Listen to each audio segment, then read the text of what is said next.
A'udzubillahi minasyaitonirrajim. Bismillahirrahmanirrahim. Assalamualaikum warahmatullahi wabarakatuh.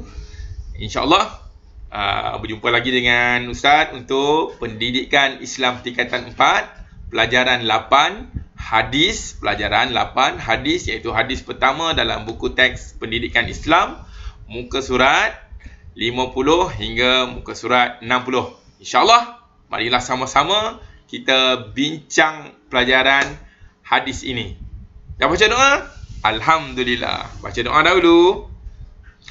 Okey, kita akan bahaskan tentang hindari dosa-dosa besar. Hindari dosa-dosa besar, insya-Allah. Standard pembelajaran pada kali ini kita nak anak-anak pelajar boleh membaca hadis dengan betul. Yang keduanya menyatakan maksud hadis. Yang ketiganya menerangkan 7 dosa besar yang terkandung dalam hadis. Yang keempatnya merumuskan dan pengajaran dan menghubung kait dengan kehidupan.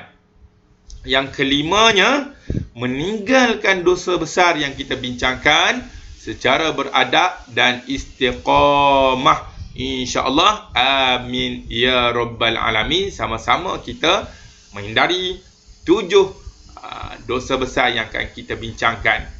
Okey, untuk awal mula, hindari dosa-dosa besar.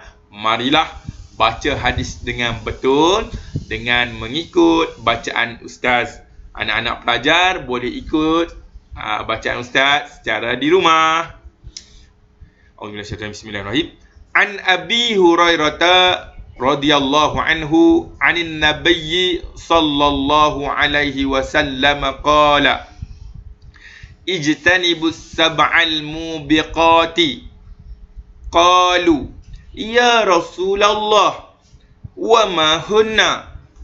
Qala asyirku billah was-sihru wa qatlun nafsi allati harramallahu illa bilhaq wa aklur riba wa aklu malil yatimi wa tawalli yawmaz zahfi wa qazful muhsanatil mu'minatil ghafilati.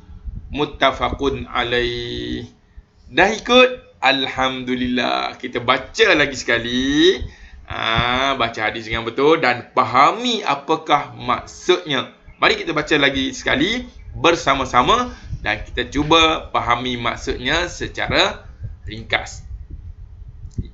Ijtanibus sab'al mubiqati. Jauhilah 7 perkara yang merosakkan. Qalu ya Rasulullah wa ma hunna? Sahabat bertanya, wahai Rasulullah, apakah perkara itu?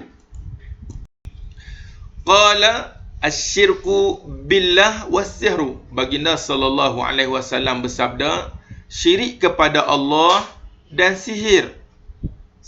Wa qatlun nafsi allati harramallahu illa bilhaq.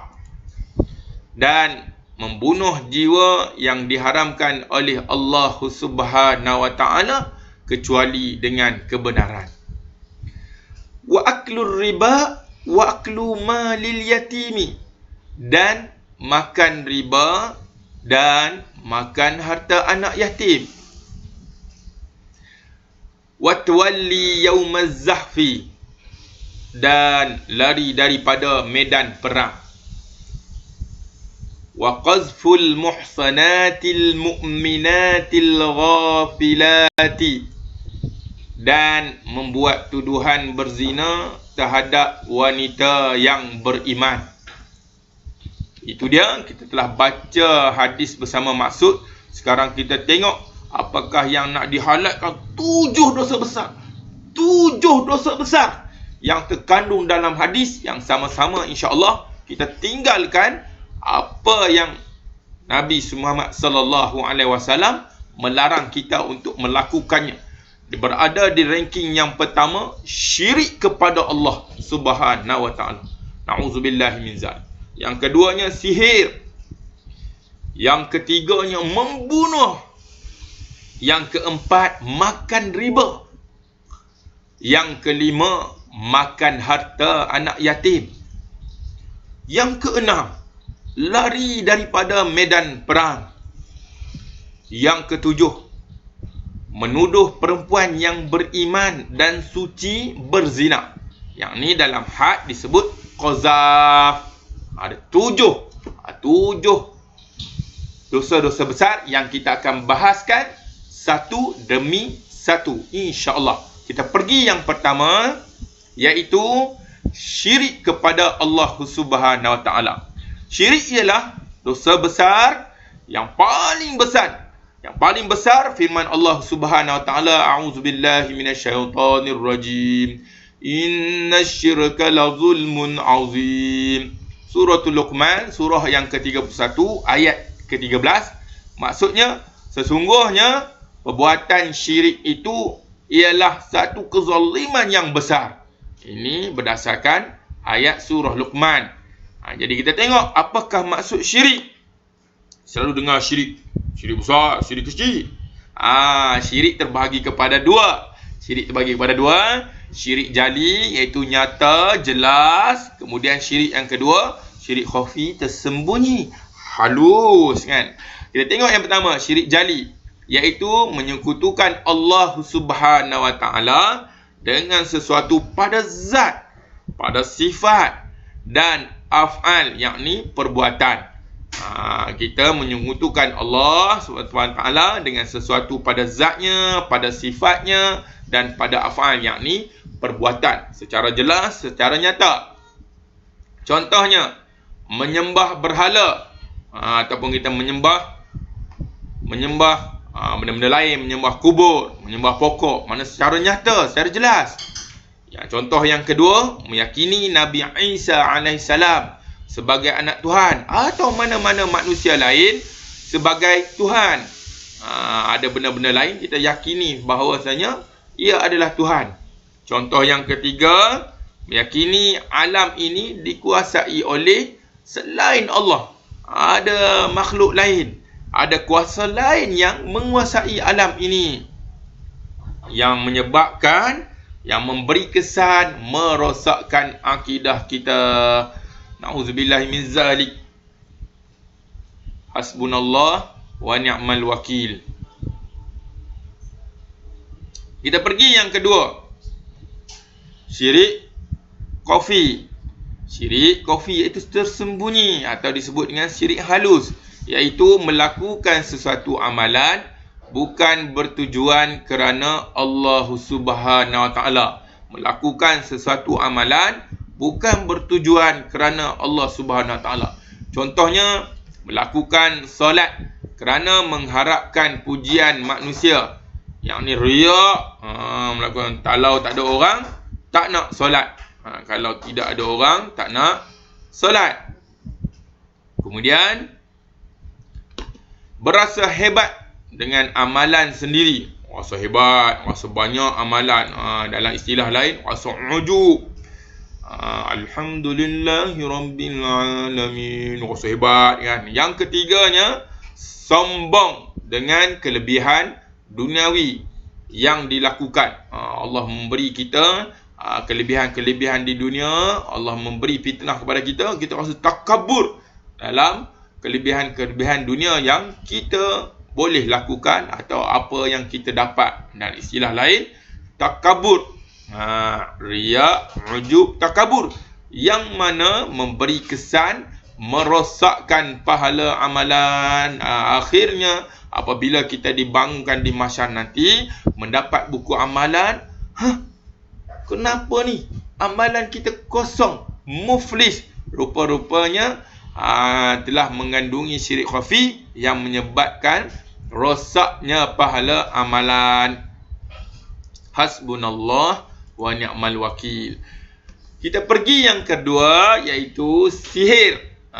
Apakah sihir? Allah Subhanahu Wa Taala menjelaskan bahawa amalan sihir mengandungi kekufuran. Firman Allah Subhanahu Wa Taala, a'udzubillahi minasyaitonir rajim. walakinna asyayatina kafaru yu'allimuna an-nasa as-sihr. Suratul Baqarah, surah yang kedua, ayat 102. Maksudnya, tetapi golongan syaitan itulah kafir kerana mereka lah yang mengajar manusia ilmu sihir. Dah nampak dah gambaran apa maksud sihir kan? Maknanya syaitan dengan jin yang mengajar. Kita tengok apakah maksud sihir. Sama ke dengan mukjizat, ma'unah, irhas, istidraj. Ini telah kita pelajari semasa tingkatan 3 dahulu dalam bab Nabi. Itu sekadar ulangan. Kita tengok apakah maksud sihir. Maksud sihir ialah perbuatan yang memudaratkan orang lain dengan bantuan jin. Perbuatan yang memudaratkan orang lain dengan bantuan jin. Ada bantuan lain. Seperti santau, dengan santau paku kan, santau kaca, pelbagai sampai muntah tengah makan. Yang keduanya, contoh kita boleh bawa ialah pukau. Tiba-tiba tak sedar diri bagi duit jalan seorang-seorang, habis duit. Isu-isu yang timbul masih lagi berlaku pada zaman 2020 ini. Kemudian minyak pengasih, tiba-tiba suka dia sampai menyukai seseorang tu sampai gila-gila. Sebab apa? Akhirnya baru tahu telah diguna-gunakan atau istilah minyak pengasih dan pelaris. Yang digunakan di kedai-kedai tak laris, pakai minyak pelaris. Orang sampai berulang-ulang pergi ke kedainya. Rupa-rupanya walaupun biasa-biasa je kedainya, rupanya dia telah memasang sihir pelaris. Hasbunallah wa ni'mal wakil. Yang mana yang menyebabkan kesan sihir itu mengakibatkan, ada di kalanya mengakibatkan kesakitan tubuh badan. Pergi buat medical check up di hospital, klinik, tak jumpa penyakit. Rupanya ini adalah dosa, iaitu sihir yang dihantar kepada orang tersebut. Yang keduanya, mencetuskan pergaduhan. Wujudnya pergaduhan, rasa tak suka tiba-tiba, tak ada salah. Mencetuskan pergaduhan. Seterusnya, memporak-porandakan rumah tangga menjadi porak-poranda. Habis hancurnya institusi kekeluargaan tanpa sebab. Porak-poranda, rasa tidak suka, ayah tidak suka pada ibu, ibu tidak suka pada ayah, mak anak menjadi porak-poranda. Dan ada kalanya sihir ini juga menyebabkan kematian. Dengan izin Allah Subhanahu wa ta'ala, dia mengamalkan sihir, akhirnya menyebabkan seseorang yang disihirkan itu mati. Hasbunallah wa ni'mal wakil. Ini kuasa sihir atas izin Allah juga Subhanahu wa ta'ala, tetapi iaitu perbuatan yang memudaratkan orang lain dengan bantuan jin. Mudah-mudahan kita tidak terjebak dengan dosa besar yang kedua ini. InsyaAllah 5 lagi dosa-dosa besar akan diterangkan dalam video Hindari Dosa-Dosa Besar siri yang kedua. InsyaAllah kita dah faham 2. Kita jumpa lagi bersama untuk penerangan yang 5 lagi dosa-dosa besar yang perlu kita sama-sama elak, InsyaAllah, dan jangan kita amalkan, dan sama-sama kita menasihati orang lain untuk mengelakkan diri kita daripada terjebak dengan 7 dosa besar yang kita pelajari pada hari ini. InsyaAllah kita sambung di video yang seterusnya. Assalamualaikum.